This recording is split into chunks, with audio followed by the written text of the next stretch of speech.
A uniform is a variety of costume worn by members of an organization while usually participating in that organization's activity. Modern uniforms are most often worn by armed forces and paramilitary organizations such as police, emergency services, security guards, in some workplaces and schools, and by inmates in prisons. In some countries, some other officials also wear uniforms in their duties, such is the case of the Commissioned Corps of the United States Public Health Service or the French prefects. For some organizations, such as police, it may be illegal for non-members to wear the uniform.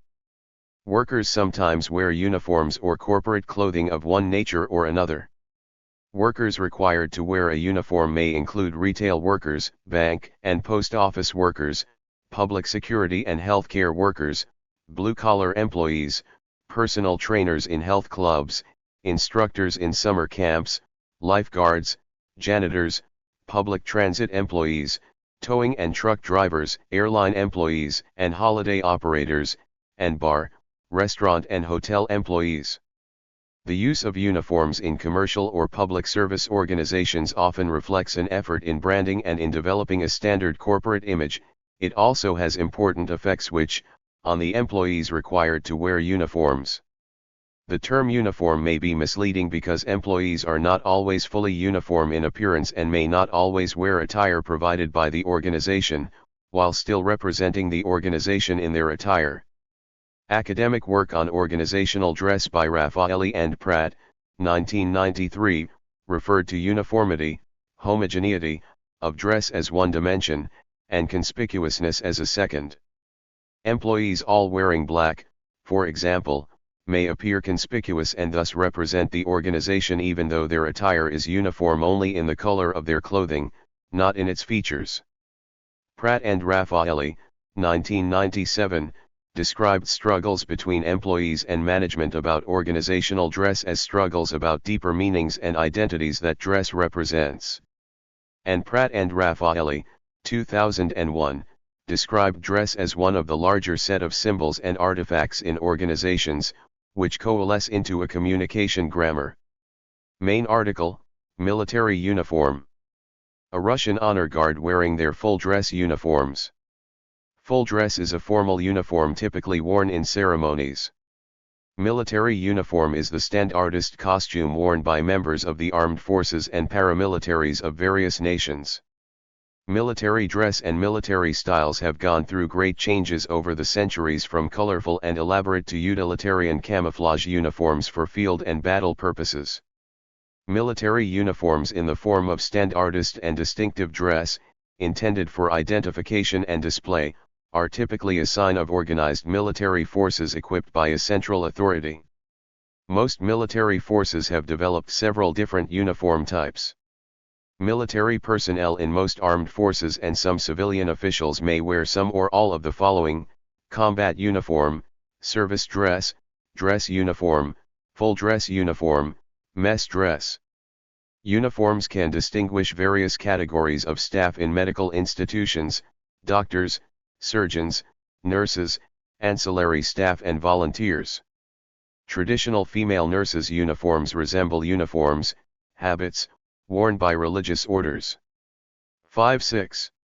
Equipment, notably stethoscopes, worn like a badge of office, may accompany or replace medical uniforms. Uniforms are required for students in many schools in different countries. School uniforms vary from a standard issue t-shirt to rigorous requirements for many items of formal wear at private schools. School uniforms are in place in many public schools as well. Countries where mandatory school uniforms are common include Japan, South Korea, Hong Kong, Thailand, India, Australia, UAE, Singapore, Albania, Philippines, some schools in Taiwan, New Zealand, South Africa, Indonesia, and the United Kingdom, among many other places. In some countries, uniform types vary from school to school. In the United Kingdom, many pupils between 11 and 16 of age wear a blazer, tie and trousers for boys and blouse, tie and trousers, skirt, or culottes for girls. The ties tend to have a set pattern or a logo embroidered representing the school, and jackets will usually carry a badge on the breast pocket with the school's name, coat of arms, and motto or emblem.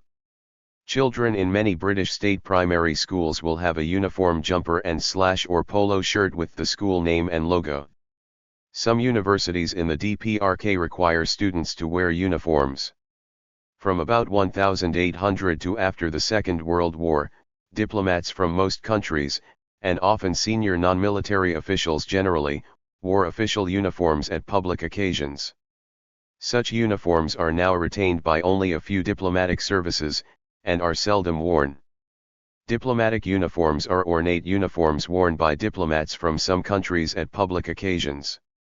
Introduced by European states around 1800 and patterned on court dress, they were abandoned by most countries in the 20th century, but diplomats from some countries retain them for rare, formal occasions. Members of the police in every country have a uniform for identification as law enforcement personnel or agents. They are distinguished from the public by the uniform the police wear during overt policing activity. Usually, each country has its own different police uniform. Contrast plainclothes law enforcement and undercover operations. Most, if not all, sports teams also wear uniforms, made in the team's distinctive colors. In individual sports like tennis and golf, players may choose any clothing design allowed by the competition rules. To prevent the confusion, for officials, players, and fans, that might result from two opposing teams wearing uniforms, kits, with similar colors, teams have different variations for home and away games, where typically one is dark and the other is light. In the four major North American sports leagues, one of the two uniforms is almost always predominantly white, and each league except for the National Basketball Association, NBA, has a rule to determine which team should normally wear its white uniform. Customarily, National Football League, NFL, and National Hockey League, NHL, teams wear their color uniforms for home games.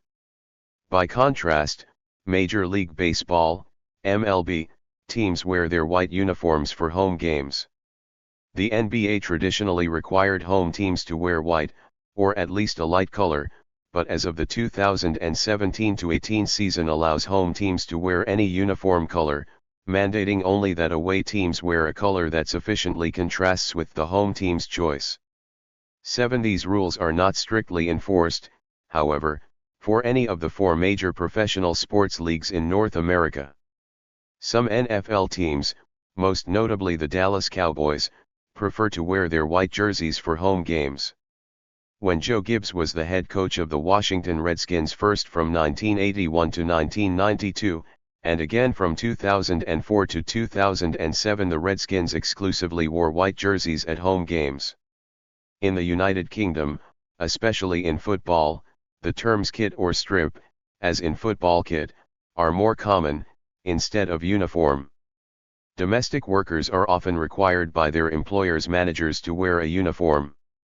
A prison uniform is any uniform worn by individuals incarcerated in a prison, jail, or similar facility of detention.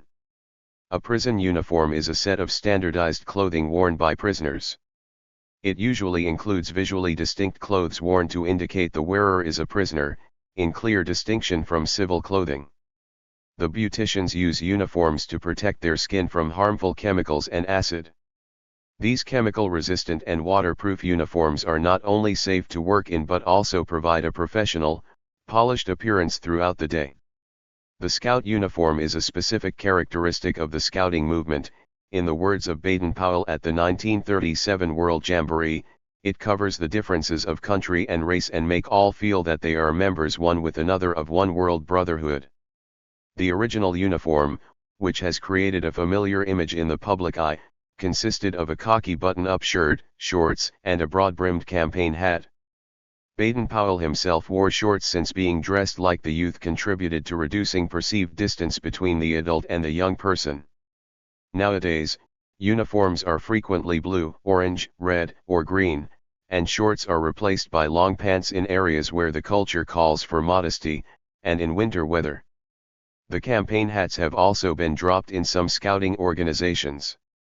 Some uniforms have specially manufactured buttons, which, in the case of antiques, often outlast the fabric components of the uniform, and become highly collectible items. Nowadays, buttons come in different materials, shapes, sizes, and colors. In some countries or regions such as the UK, Australia, or Hong Kong, the cost of cleaning one's uniform or work clothing can be partially deducted or rebated from the personal income tax, if the organization for which the person works does not have a laundry department or an outsourced commercial laundry. Thank you for watching this video.